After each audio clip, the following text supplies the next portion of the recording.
This is Karen Diaz over at The Free Life. So tapping into your intuition is the key to ending emotional eating and binging for good.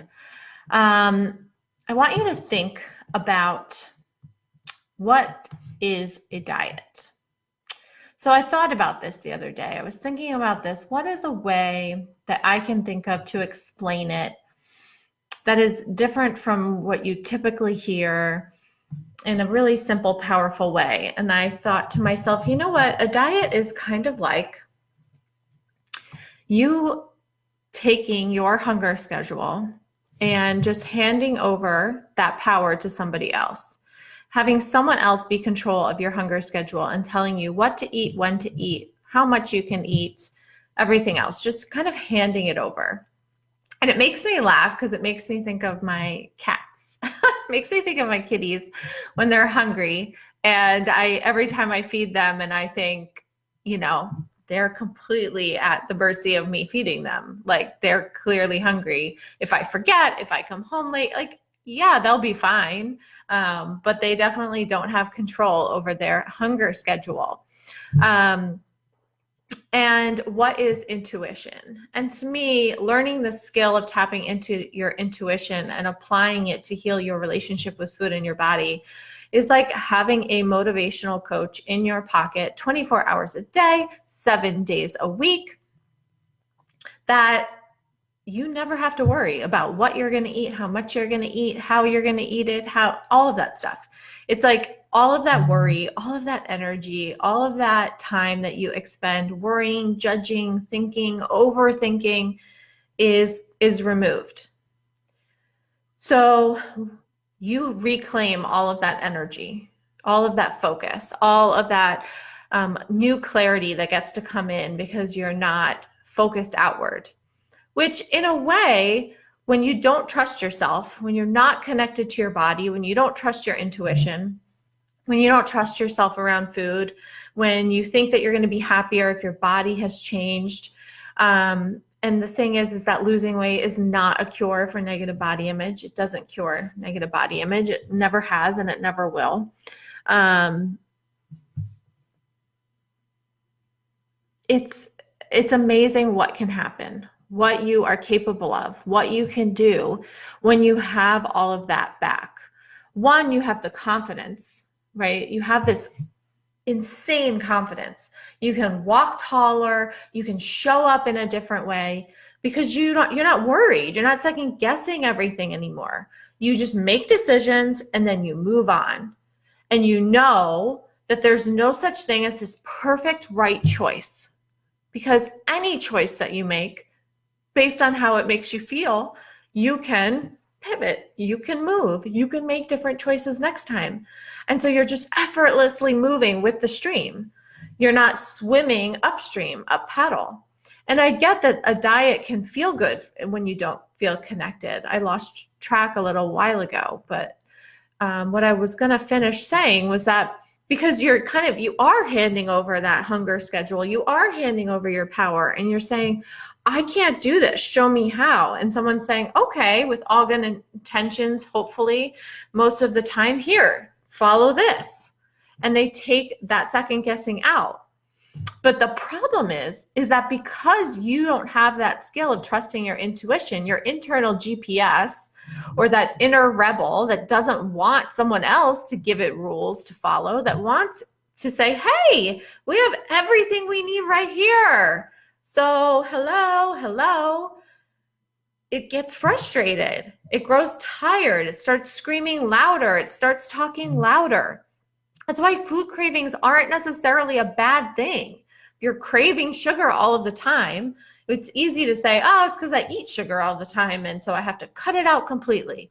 If you decide to live your life like you have to throw everything out of your house that cannot be in your house, and you cannot be around it because you cannot trust yourself around it, and that's the only way, I just want you to take a step back and ask yourself, is that how I want to live my life?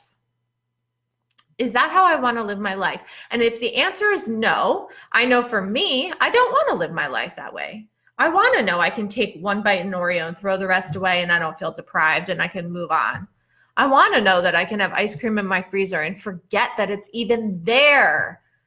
And it could go freezer burn or melt. And I am like, oops, like forgot it was there. But if I feel like it, I can have some. And so if that's what you want, then the question isn't, well, I can't have that. The question is, well, okay, how can I create that? What do I need to believe? You know, what are the things that aren't serving me? Who should I work with? Who should I not work with? Where should I go? And I should pivot. So we're born with this innate ability to trust our instincts, to trust our intuition. We unlearn it based on stories, experiences, our environment. But it's a skill that you can relearn. It's 1000% a skill that you can relearn. And I was just talking about this in my book club group about an hour ago, which is like, I get it that it's when you decide, you know what, I do want that kind of life. I don't want a life that I have to throw food out because I can't trust myself. Like, F that. Like, I want to be able to have ice cream in my freezer and forget it's there. And I don't want it to have power over me. If that's the life you want and you decide you want to learn this skill and hone it in more, here's the thing. It's scary. It's scary because you don't trust yourself. And guess what? Your body doesn't trust you either because it hasn't really been listened to for however long. But it feels like, you know, so you find somebody who is living that and you say, okay, I want to be where you're at. And since everything is something that I can figure out, right? Like, somebody can learn a skill. Somebody who's not a mechanic can learn how to be a mechanic. I can learn how to tap into my intuition. I can learn how to trust my body, and I can learn how to reclaim my power from food. And when I do, the sky is the limit with what I can do and create and design in my life. It is a super powerful skill. So it feels foggy because you are standing in a fog. It's the same as when I grew my online business. I had no clue how to grow an online business. I couldn't see the path before me. I was standing in the fog, just like you're standing in the fog right now. And the hard part is I'm on the other side and I am screaming through the fog, telling you to keep walking because it feels scary. And the typical milestones or judges or things that you have been listening to yourself to tell you whether you are on the right path or not, or doing it right or doing it wrong, are completely different now. And a lot of them are in your mind. And I'm telling you, there's no right, perfect path. This is how you're going to learn how to tap into your intuition. And it's scary and you're walking, but I'm asking you to keep walking. Listen to my voice. Listen to my voice. And I have my hand reaching out.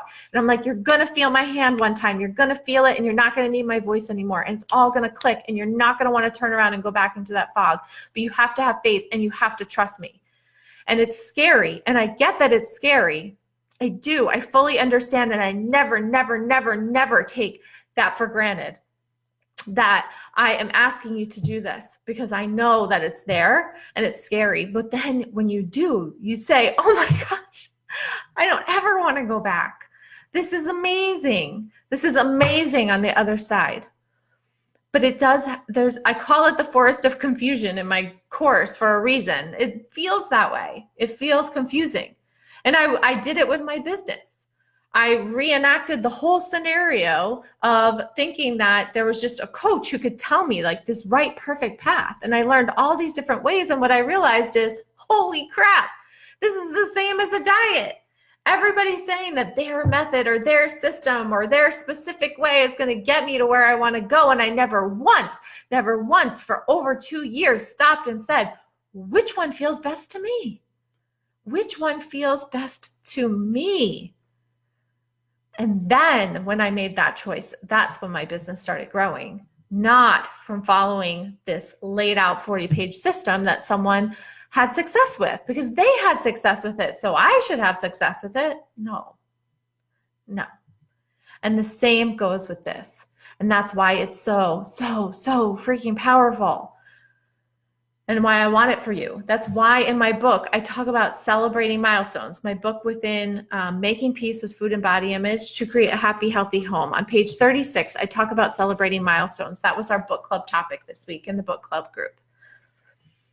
And I tell people, I put that in there because it is a curated list of 18 years of working with women to say, these are the common things that people are celebrating because they need some kind of marker. They need some kind of way to celebrate along the way while they're in this fog and forest of confusion. But here's the best part. It doesn't take years to learn it. You can really get to a very strong foundation in 8 weeks. So that's the best part.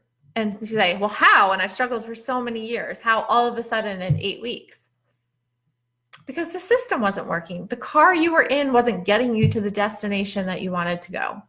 You were giving away your power and your hunger schedule and everything to someone else because you didn't trust yourself. When the answer was inside of you, but it is a skill. So when someone says like, I'm going to DIY it, I'm going to figure it out myself, like I can do this. But when you don't trust yourself, right? When you don't trust yourself and you don't have that skill, it can kind of just pull you back into a repeating pattern, because when you start to get scared, it's easy to just go back to what you know and say, oh, I got off the wrong path. I'm scared. Let me go back to the safe and comfortable. But here's the thing that I'm going to leave you with today. It takes less energy to believe and keep moving forward when you are in the fog than it does to quit. You quit. Hey, there's nothing wrong with pivoting from a path if you're on the wrong path. That's not quitting. When you just give up and you get stuck, when you know that something is the path, is the life that you want, and you quit because you're scared or you're starting to doubt yourself and you just take steps back. It takes so much more energy to start moving forward again than it does to believe and to have faith and to keep taking steps forward through that doubt, through that fear. That takes less energy. It gets you there faster and it takes less energy. And then until you get to that place where you're looking in the rearview mirror and you're like, oh my God, it all makes sense. And then the confidence that you had when you get there will take you so far in any place that you want to go. That's why when the food fog lifts, people sell houses, they get new houses, they start businesses, they get out of bad relationships. All the things that were so scary are not so scary anymore. A lot of times this can just be a distraction to move you past something that you were even more afraid of than this. But I'm asking you to take a step forward anyway.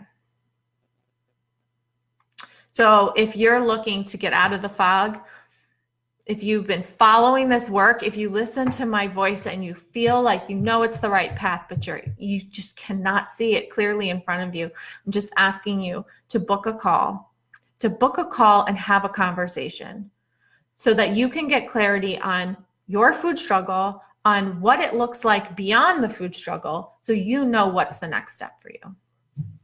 It's time. It's time. I hope you guys are having an amazing day. I'm thinking about you, sending you love. Like I said, I never take it for granted. The importance of the work that I do.